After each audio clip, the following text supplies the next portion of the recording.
Selamat siang Ibu Kadis. Ini mau tanya terkait apa hubungan antara keluarga berencana dengan Kabupaten Layak Anak di Kabupaten Manggarai. Kami punya indikator kinerja. Yo. Ya. Indikator kinerja yang pertama adalah total fertility rate atau angka kelahiran total. Yo. Ya. Yang kedua adalah CPR atau prevalensi yang memakai alat kontrasepsi atau jumlah yang memakai alat kontrasepsi. Lalu yang ketiga adalah kebutuhan KB yang tidak terpenuhi atau unmet need. Yang keempat adalah persentase kelahiran remaja. Yo. Itu 15 sampai 19 tahun. Selain indikator tersebut, tentunya kita juga berorientasi pada indikator kinerja yang telah dituangkan dalam LPJMD Kabupaten Manggarai tahun 2001 sampai 2026. Penyusunan rencana ini ditambah juga kita berorientasi pada penundaan usia perkawinan. Ini yang ada korelasi mendukung program Kabupaten Layak Anak adalah penundaan usia perkawinan. Usia perkawinan itu usia minimal bagi laki-laki itu adalah 25 tahun. Kalau perempuan 20 tahun. Itu adalah usia ideal. Ya, usia ideal untuk usia perkawinan. Itu yang terkait ada korelasi dengan Kabupaten Layak Anak. Lalu di dalam program dan kegiatan Dinas Pemberdayaan Penduduk dan Keluarga Berencana kita ada 4 program. Ada 4 program, 3 program teknis dan 1 program penunjang. 12 kegiatan dan sub kegiatannya itu ada 39 sub kegiatan.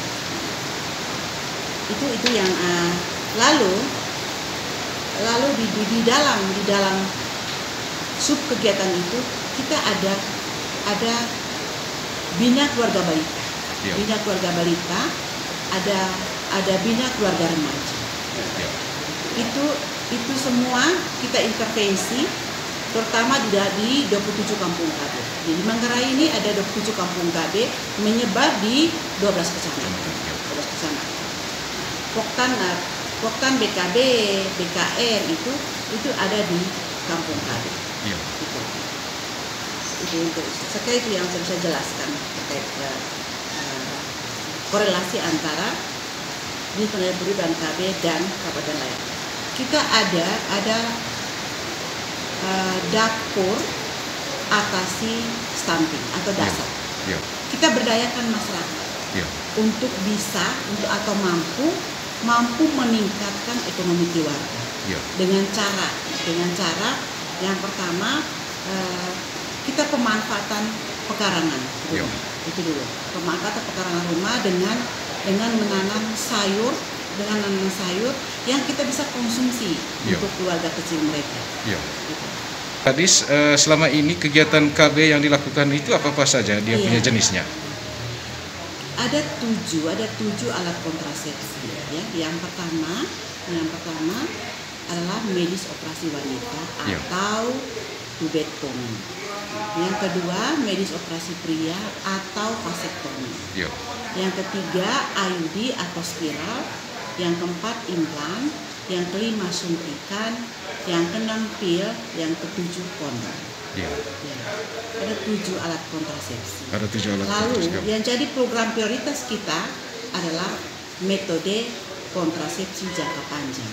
Antara lain medis operasi wanita, medis operasi pria, spiral atau IUD dan implan. Kenapa kita fokus ke spiral atau IUD atau implan? Karena jangka waktunya panjang. Implan jangka waktunya 3 tahun. Kalau IUD jangka waktunya 8 tahun. Selama 3 tahun 8 tahun ini tidak ada kelahiran.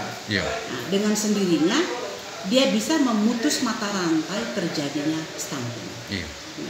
Karena salah satu yang bisa mampu memutus mata rantai stunting dengan menggunakan KB. Kegiatan nyatanya selama ini Ibu Kadis apa saja? Kegiatan nyata yang pertama adalah pelayanan KB. Itu di mana itu Ibu Kadis? Itu setiap kecamatan. Setiap kecamatan.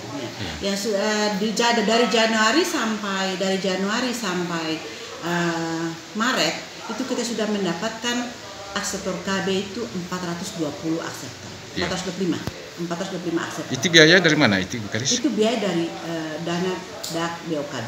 Oh iya. Ya. Selain itu mungkin ada kegiatan tambahan dari Iya, KB? Bu Kadis? selain pelayanan KB, kita ada dalam waktu dekat kita ada kegiatan dasar ya, dapur sehat atas stunting ya. Iya. Dapur sehat atas stunting itu kita dalam waktu dekat kita orientasi di kabupaten, memfasilitasi fasilitator agar ini benar sumber itu di tingkat kecamatan. Setelah itu kita adakan sosialisasi di tingkat kecamatan di kampung KB, khususnya di kampung KB itu adalah sosialisasi dasar. Iya, iya. Selamat siang. Terima kasih Bu Kadis. Iya.